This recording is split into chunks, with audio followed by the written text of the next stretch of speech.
Welcome to A Seat at the Table as we continue our series today talking about the next generation entitled Kids Today. And as you know, if you've been watching or following along, we've had student leaders and youth pastors from all over the place. And we're excited today to have our special guest from the great state of Ohio, Brother David Ivey, and a great friend, great leader, and I'm privileged to just be able to work with him in many different capacities. But David, introduce yourself today, man. Thanks for jumping on here. Yes, sir, Pastor Hammond. I am thrilled to be at the table. I might not belong, but I'm glad to be here. Honored to be here with you, man. So thankful for you, your voice, your vision for this generation, your intentionality around connecting and reaching them. I know you've been instrumental in my ministry, giving me opportunities and platforms and just poured into me, and I greatly appreciate your ministry, bro. So glad to be here. Thank you, bro. Currently serving in Sydney, Ohio as the assistant pastor here to Pastor Mark Heine. He is the Ohio District Superintendent, and I'm serving as the youth president alongside him. Been a youth pastor since 2019. Yeah. Been in youth ministry, though, for this birthday, actually, this just a few weeks ago, would make it half of my life. I started Wow. in youth ministry, helping out, speaking at 14 years old, That's awesome. 28 years old now, and just grateful to be here, grateful to be a part of what God's doing in this generation. That is awesome, man. Well, we're thankful to have you on here. And like I said, I just appreciate you and all that you're doing. And uh, we'll jump right in here. I'll ask Yeah, you these questions and we'll have some convo. I know that you have had a lot of success in different areas with P7 inside of schools and all kind of things that I've just been so impressed with. And um, but what are some of the key differences between today's generation and the parents and the generation that's trying to lead them, and how do these differences create challenges of understanding and communication? it's a great question, a loaded question, and a lot to say about that topic. But I want to start here. Studies have shown that this generation of students are the first to feel like they don't need adults. Let me Wow. preface this by saying I clearly understand and believe that they do. And I clearly believe in the leadership of the church and elders. But this generation as a whole feels like they don't need adults or even authority. That is their perception and perspective because they're so informed. Sure. Oftentimes, students are looked at in a negative light for this. And obviously, we've got to channel it, right? We've got to channel this concept within their own mind, but they're so independent and even dismissive at times Yeah. of adult involvement. I'll bring a student into my office here and try to pour into them, and man, they just act like they don't need anything that I'm saying. They act like they're perfect, and I'm just like old news. And what we're seeing is, I feel like they are uninterested at times in our involvement because they are ultra informed. Yeah. They are so educated, so informed, um, beyond what we probably even understand, having the technology and the information at their hands like they do. For instance, YouTube. YouTube launched February 14th, 2005, literally a little over 20 years ago. Wow. I was thinking, in preparation for this conversation here today, how did you learn how to install countertops and cabinets unless you specifically worked for a builder Yeah. without YouTube? Yeah. How did you fix your toilet? Like, I do flips and I renovate. I can't tell you how many things I've learned on YouTube. Like, I didn't sure. go to school. I didn't work for a builder. And maybe you called your dad back 20 years ago and he had Yeah. seen a thing or two, and or you called the professionals. But this generation, they search YouTube. That's They true. get online. And Wow. so another perfect example, my brother, Nathan Ivey, He's a youth pastor there in Dayton for Pastor Tom Friend at New Life Church. I'm partial. I Yeah. get that. He's one of the best lead guitarists in our movement. The Yeah. dude can shred the guitar. He's never even sat down for a lesson. His Wow. teacher was YouTube. And Wow. so we look at this, and the challenge of today is actually convincing our students that they need us. I That's what can I see. find. Sure.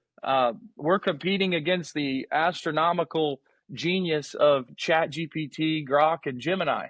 Yeah. Yeah. Um, and there's practically nothing that I feel like at times, it's almost intimidating as a youth leader at times. Sure. I don't feel like there's anything that I can tell them that they don't already know, Yeah. but there's so much that we can teach them. And Absolutely. I feel like that's got to be our spirit. Yeah. Um, the I told you so method almost seems like ancient, you know, it's Sure. just ancient in method. Mhm. Um, so a lot of that is kind of forming the thoughts here, but it may be a debatable topic even as well. But in previous generations, respect was given, Pastor Hammond. Yeah. You just gave respect. Sure. And the church, we're obviously still teaching that. It didn't Yeah. have to be earned. You just respected the office. Wow. Wow. And that's what we believe. But my experience personally with this generation, with my youth group right now in 2025, is I have had to work hard Sure. and I have had to be ultra intentional about proving my value to the student. Wow. And once they felt my value, once they saw the benefit of allowing me to be a resource in their life, they Mm. attach to me and they don't let me go. Makes sense. But Yeah. I've almost had to earn their respect, not the other way around. Mm. And it seems backward, but maybe it's just wisdom. Yeah. I think that's an excellent point, and I think the angle of that is incredible in the sense that, like you said, we were, and I don't think it's even a lack of raising or training, but like we were, like you respected adults, and not that there's ever an excuse for that not to happen, but I Right. think it's like I respect you, but like you're saying, I don't necessarily have to have you. I'll just look it up, and so and even some of the other conversations I've had, it's like, with knowledge being so much on the rise, it limits conversations. It limits, that bonding and relationship and that sort of thing, which is obviously kind of leads us into this whole narrative we're discussing. But and that's huge. The fact that, you have to work to earn their respect and then, prove that it's not just that you've I guess back in the day, it's like, that you've got some corn in your crib, so to say, or that you got Hmm. some fruit in your life and that, like there was enough there, but it's like, even if you do, I think nowadays it's like they are really just, you know, no matter how, what level you feel like, I feel like that they ought to be listening to me. And it's like, well, they don't have to, that's the way they feel. And it's that's such a powerful way of putting it. That being said, how can, with parents and leaders, teachers, coaches, whoever it is, how can, on one side of the coin, like you said, we're well aware of some of these problems, but what can we do with like the style of maybe some things that you're seeing success in? Can we better connect with the generation that's growing up in this, digital, fast pace, increasing knowledge? Like it's insane the amount of information that they are, information and knowledge is doubling within months, nowadays. Like what are, some styles that we can better connect with them? Yeah, absolutely. And my response to question one and two, they almost overlap, but Sure. I feel like it's very basic here. Maybe instead of telling them to listen, we show them why they should. And Sure. I get that. Listeners on here are well aware of that principle, but this generation needs us to be intentional about that more than ever before.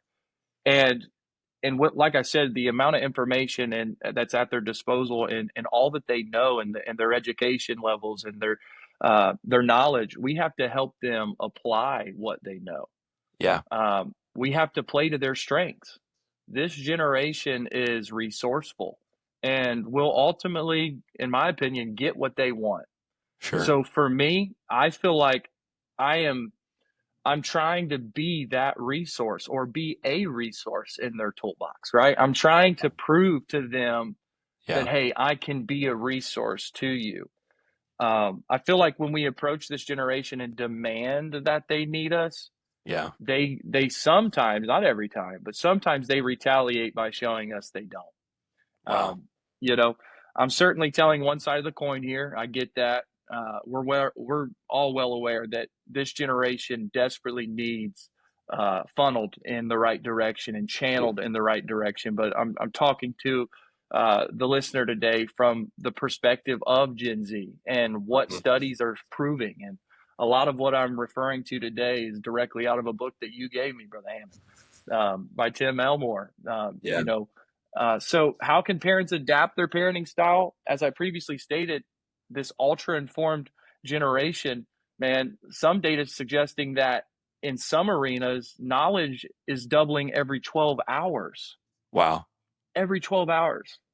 And so while our students have all of this information, the one thing they do lack is Mm. the experience of application. They Wow. don't know how to apply what they know. There was a study done with inner city schools that were failing, and the traditional way of teaching students and requiring them to sit for 8 hours a day at a desk and learn, it wasn't working.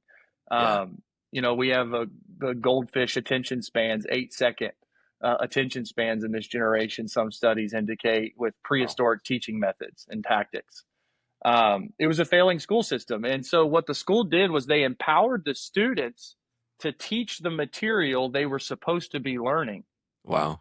And this empowerment drastically improved the school culture and testing scores in every single metric. So what this showed was that the ultra informed generation, Pastor Hammond, is full of potential, just Wow. waiting to be guided in the right direction. Yeah. And as student leaders and even parents, I feel like it's our job to adapt to the potential within our children and Mhm. make room for them to grow. Sure. We have to let them go to let them grow. But Wow. that's where the problem comes in. That's what I want to hit on in this second point here is we have ultra informed students, and you know this well, and we have ultra protective parents. Absolutely. So I'm about to have my fourth kid. I feel a little bit of liberty to talk about parenting, although I don't have teenagers yet. But I'm actively practicing how to not be a helicopter parent. Sure. I mean, it's hard. It It's is. my natural instinct. It's my natural desire to not let Luke or Claire or Peter skin their knee or fall or get Sure. hurt. Yeah. But studies are even suggesting it's so drastic that this generation is the most supervised generation of all time. There are more eyes on these kids than ever before. Wow. But simply put, I feel like we cannot be overprotective and empowering at the same time. No. Just like the school system, you had to give them the gavel, you had to give them the power of their own learning. And Yeah. when we did that, they flourished. Wow. But if we kept them confined to the normal school system and just had them sit there and listen, sit there Sure. and be quiet, Yeah. they were failing. Wow. So much there. But and anything you want to say around that, please interrupt me at any time. Oh, bro, But that's so good. Private First Class Joseph uh, Argenzio Jr. landed on Omaha Beach at just 17 years old. Wow. He was the youngest known American soldier at D Day. 17 years old, Pastor Hammond. Just a generation ago, our teens were going to war with a gun in their hand. Wow. In 2025, you know well, it's normal not to have your license until you're in your 20s. Sure. I think both parent and student have a dog in the fight there. Mm. The Yeah. helicopter, the protection, the ultra informed student that's being ultra protected and not allowed to skin their knee or make a Right. mistake or Mhm. flourish. Yeah. For 4, 10, 18 year olds don't even have their license yet. But I want to ask this question. Excuse me here. I want to ask this question, Pastor Hammond, to the listener, then I'll be quiet. Oh, It says, you're good. who do you think was more educated and informed? The teenager storming the beach of Normandy or the teenager playing video games in mom's basement? I would Wow. argue that the students today are more informed and more educated, Sure. but it's not about what you know. That's Gen Z. It's about how you apply it. Wow. It's how you apply what you know. And that's our job. We've got to help them apply all this potential energy, so to speak, that's Wow. in them from the ultra informed generation that they are. Wow. Man, that's so powerful, and you've heard me, talk about it before, but the Bible says it's good for a young man to bear the yoke. It actually says the yoke of his youth. That's what it's called. And I think, looking back where I'm at today, if there's anything that I could say has put me where I'm at, is that I I was surrounded by people that put things on me that I didn't know how to do. Like I wasn't even really even equipped to do. I was just, you were given that opportunity to storm, on come out of that boat on D-Day, so to say. Like Yeah. I, I mean, and I think the thing that's so confusing is we'll hand them a phone, but we won't hand them other things, And so it's like we'll hand them this, but we won't hand them a gun. We'll hand them this, or we won't hand them car keys. We'll hand them a phone, but we won't hand them other responsibilities. Is what blows my mind. Yeah. And we're handling them a device that is just as dangerous as the car, if not worse. Um, you know, and I think that's the thing that you have to go back to is it's so contradictory. And so it's like when you see that lawnmower parent that's like just plowing it over, it's like, hey, I'm in such a fast paced world. I'm going to do everything for you, bro. I talked to somebody the other day and I was just mind blown. And, um, they were telling me about a situation where there's teen Ubers now where it's like another level of Uber where you sign and go through this whole thing and you don't even take your kids to school. Like they'll come pick up your kids and take them to school and drive them wherever they want or whatever. It's like a personal driver Wow. that they don't have to deal with it. And it's like they feel safer putting but again, that's the social media world. It's like it makes no sense logically Yeah. that I would feel safer putting someone in the car. I'm gonna put my child in the car with a stranger rather than train them to drive. And it's like it's that overstimulation. You mentioned Tim Elmore, and I go back to it. I say it all the time. He says it, and it's so perfectly said. I don't think you can say it any better. But we are preparing the student for the path. That's the way it's always been. That train up a child in the way he should go. That's the Right. biblical sense. So there's a path, and we want to instead prepare the path for the student. That's the Mm. helicopter. That's the lawnmower parent. And so we want to prepare the way they should go. And then when they fail and they backslide and they skin their knees and God fails them supposedly, or this one hurts them, or whatever the case may be, they're not prepared for any kind of yoke, any kind of experience. And so, you've got late launching due to a lack of training. Right. That's what it has to go back to. And so I go, I always go back to the source, and I'm the number one like to own it. Like I'm like it's my bad, it's my thing, And so I tell parents all the time, it's like, hey, I don't want to hear about you complaining about this generation if you're not going to look in the mirror and say, hey, I'm the one who raised them. Like that's the issues. It's not the world's to raise. It wasn't the school. The school didn't give birth to them.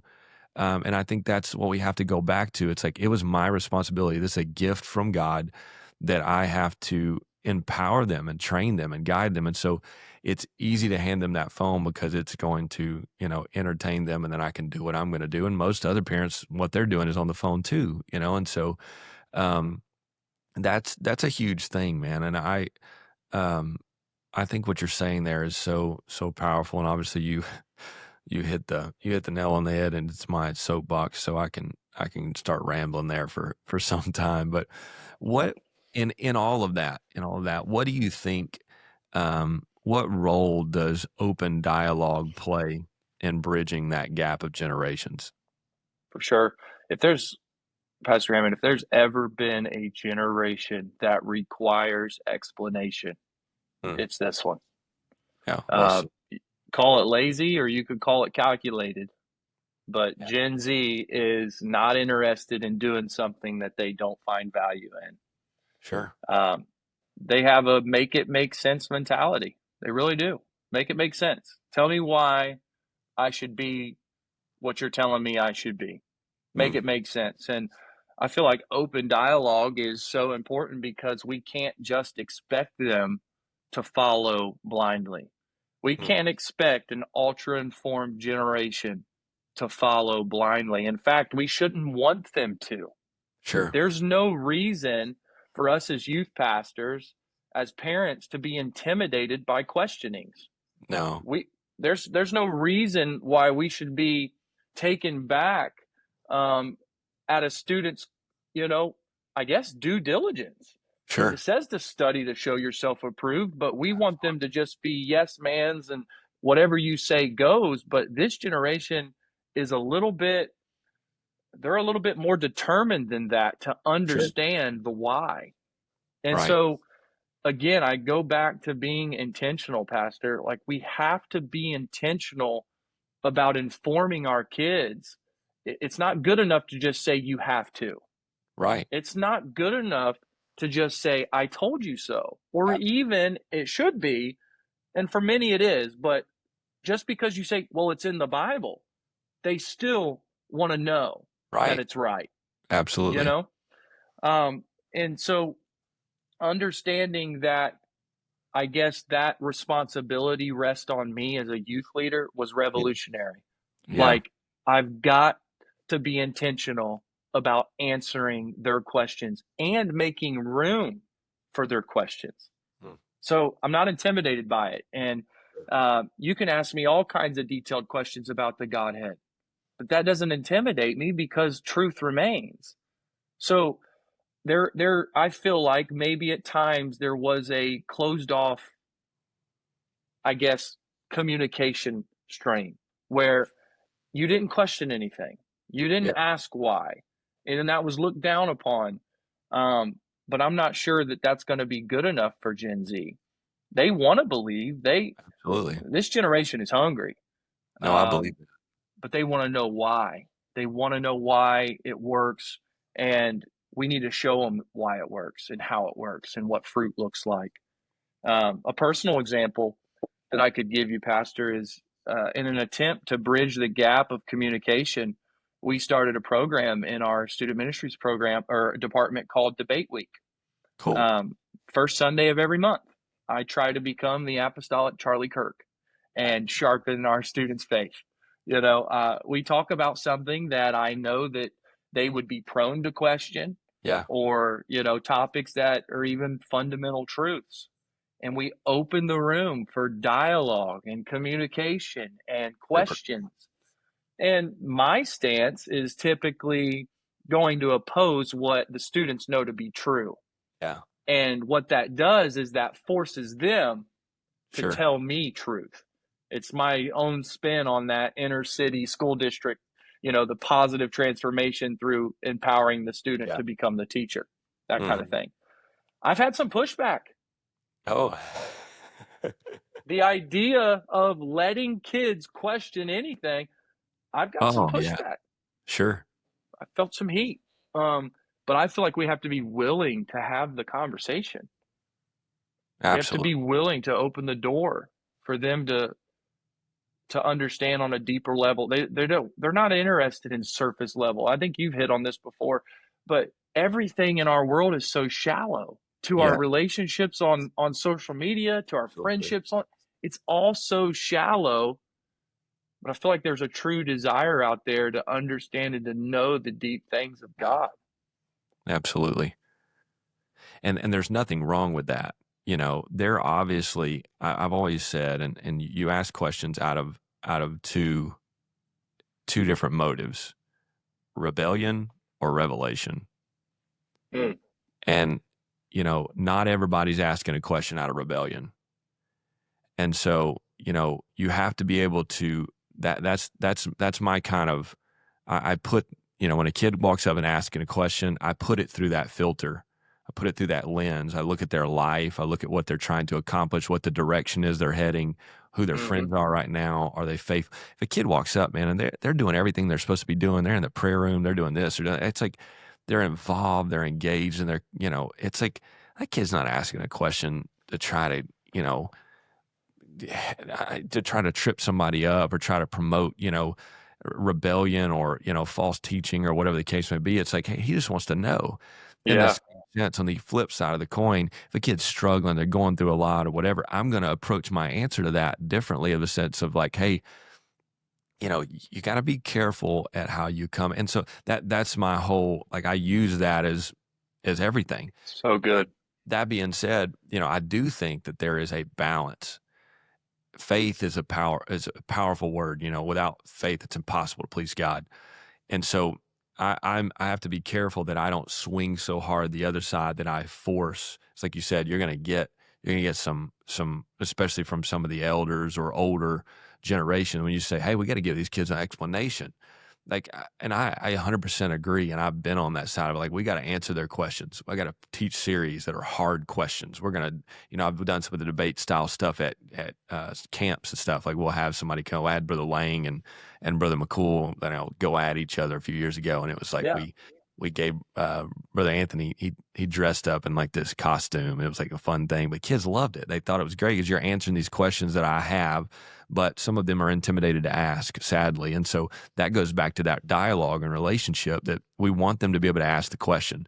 If they don't feel comfortable asking the question, and I've said this a number of times in this series, but like, if we don't disciple them, the world will, right?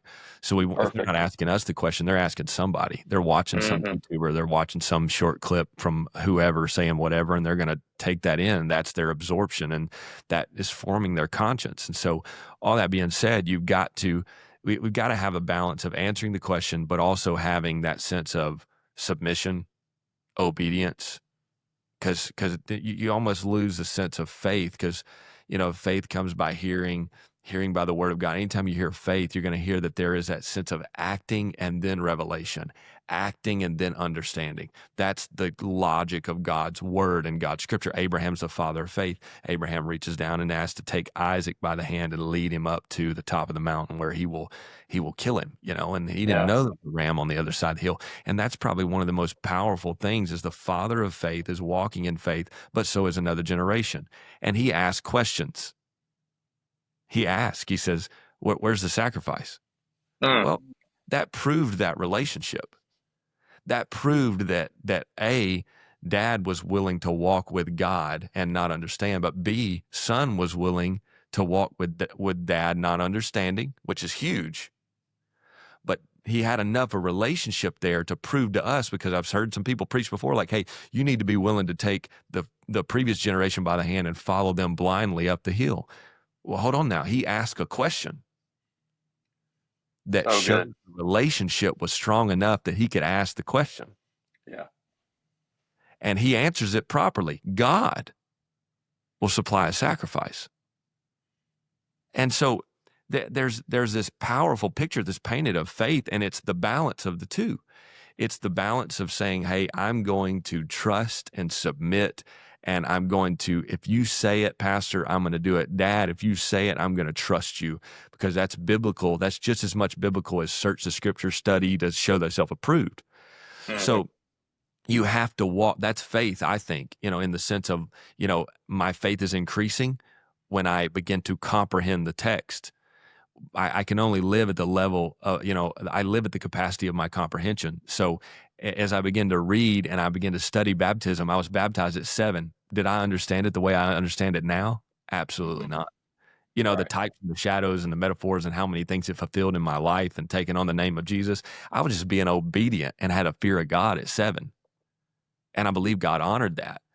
And so on the other side of that, there is that now where I begin to understand why I did what I did, you know. And so it's like, and all that is such a, man. That's a big ball of wax. But like you're saying, I think there has to be this balance. If we're not careful as parents and leaders, we lose and step back from both in the effort to try to balance it out.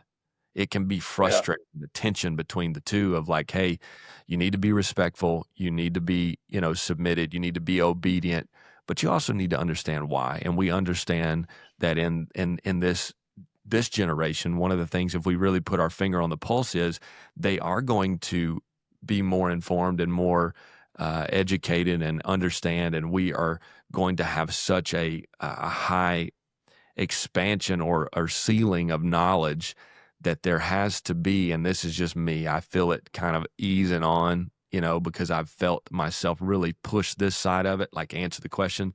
I always feel myself, and I have over the past probably 2 or 3 months of like, hey, you need to make sure that you still realize that like you said in the first part of your, you know, your answering of the question there about, you know, you need your pastor.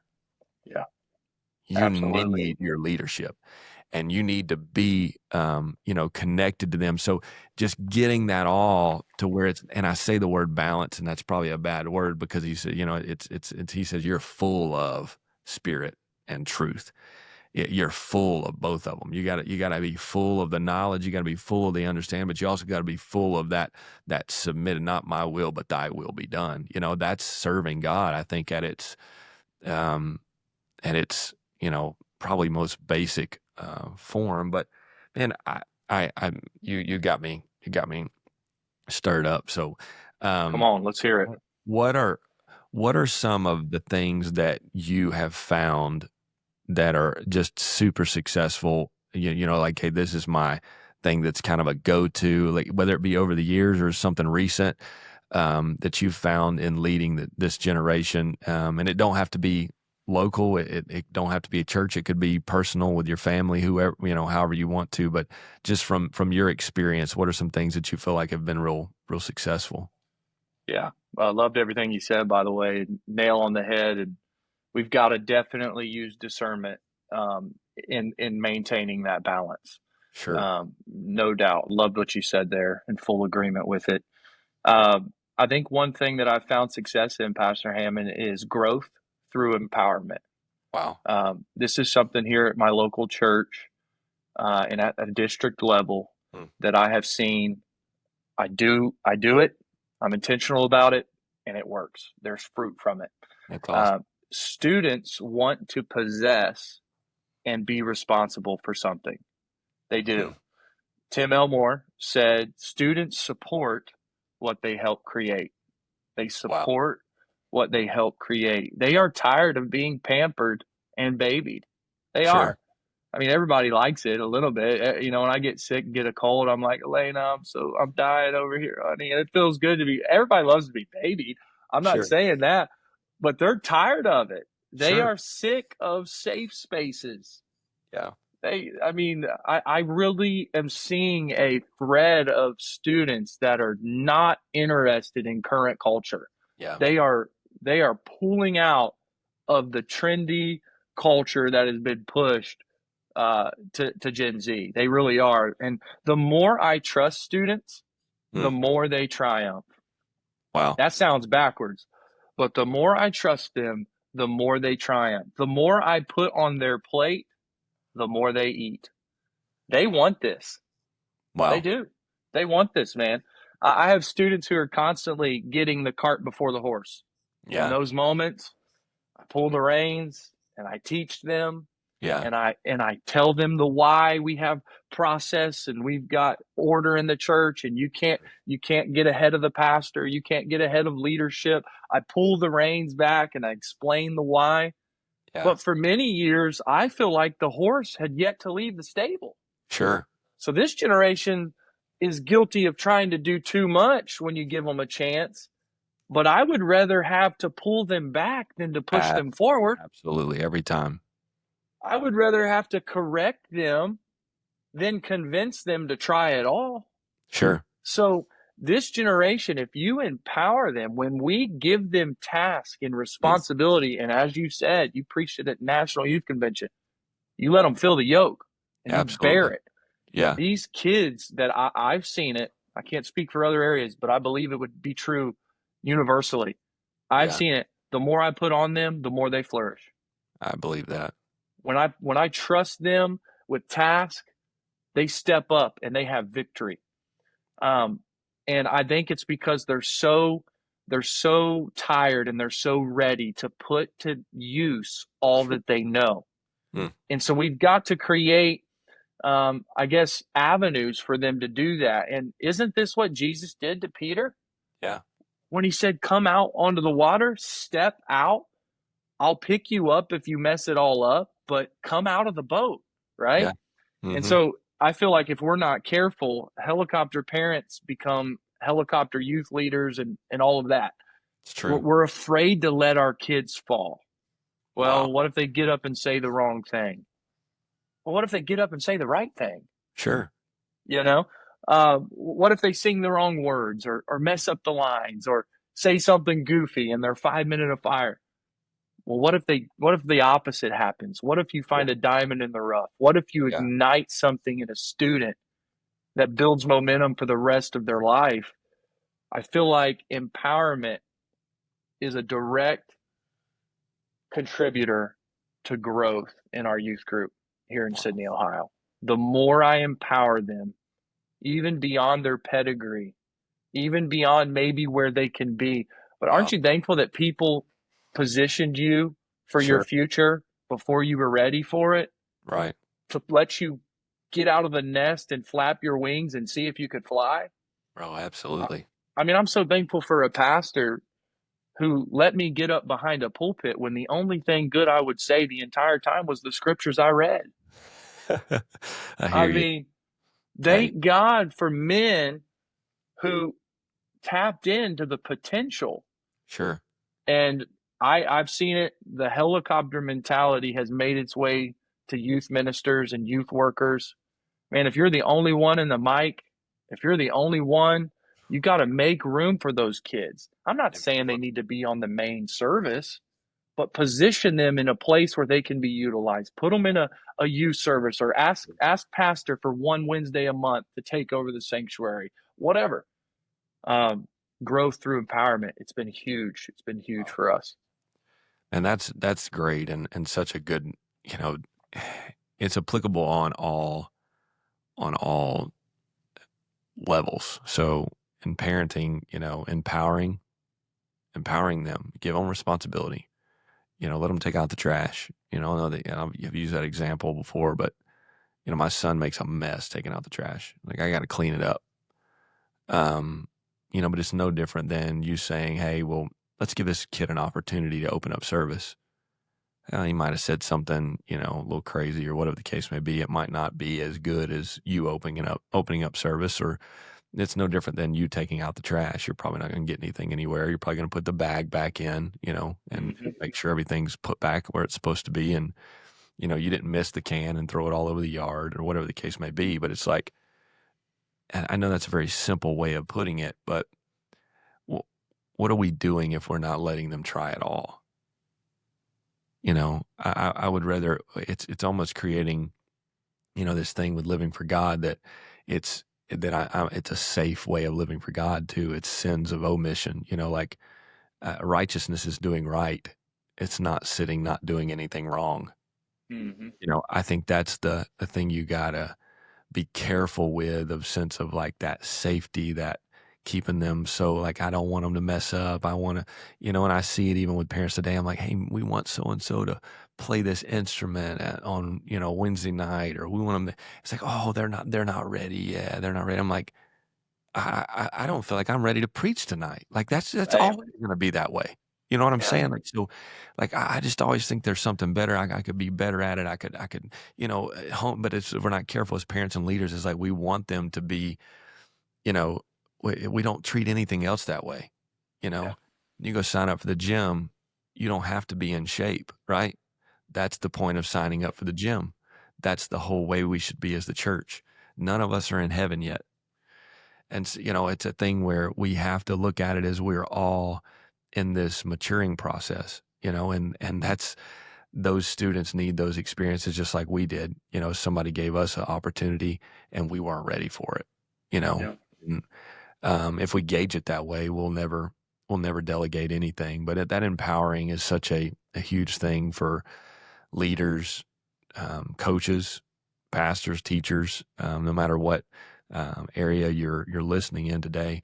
I'll say this, and brother Ivy, you can give some closing remarks, anything else you want to add. But if you're watching today and you're following through the series and you have a question, you have some topics you would like addressed, or is anything you want us to try to hit on, feel free to put that in the comments or shoot us a message on the page, and we'll do our best to try to address any of those things. And I hope that you're learning something or obtaining something that we maybe dropped a nugget in that you can apply, or something that you were struggling with. But Brother Ivy, is there anything else you want to throw at the listeners today?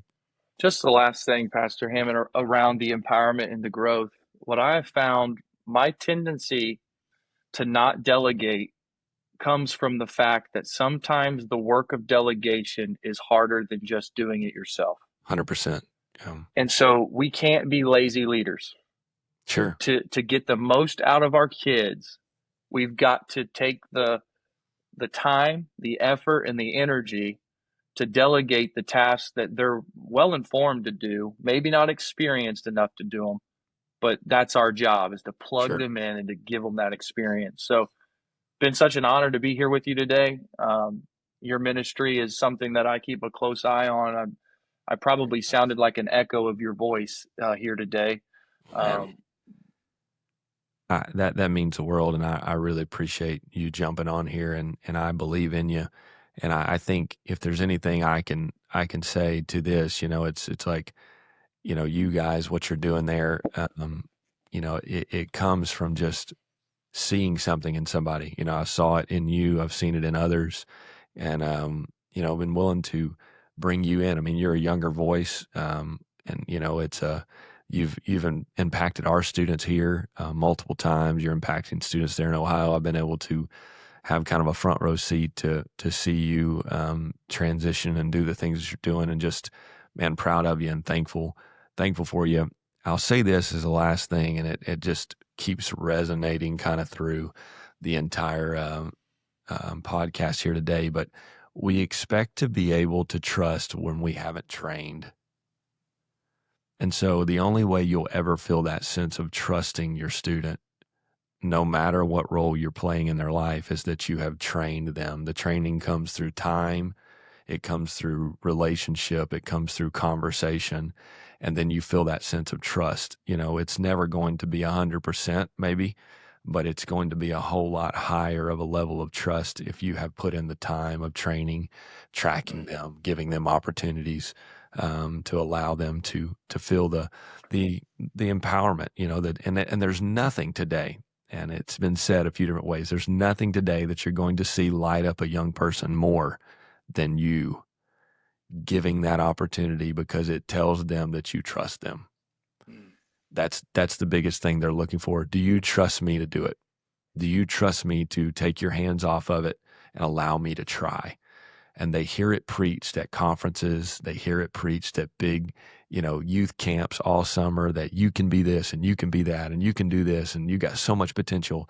But then on the grassroots level of it, when they get home, we have such a safe place that if we're not careful, we just don't cultivate any kind of growth. We've got to prepare them for the path, but we've also got to give that path some fresh, to kind of cultivate that as well, allowing those kids to take that step without us holding their hand every step of the way. But man, thank you so much. I could sit here and you've got my mind turning today, and we could just keep talking. But we want to say thanks to everybody for listening. Thanks, Pastor Ivy, for being on here. And would you like, share, subscribe? Again, shoot us some comments or message us if you have anything else you want us to try to hit, or maybe some questions for us. But God bless you, and thank you for watching today.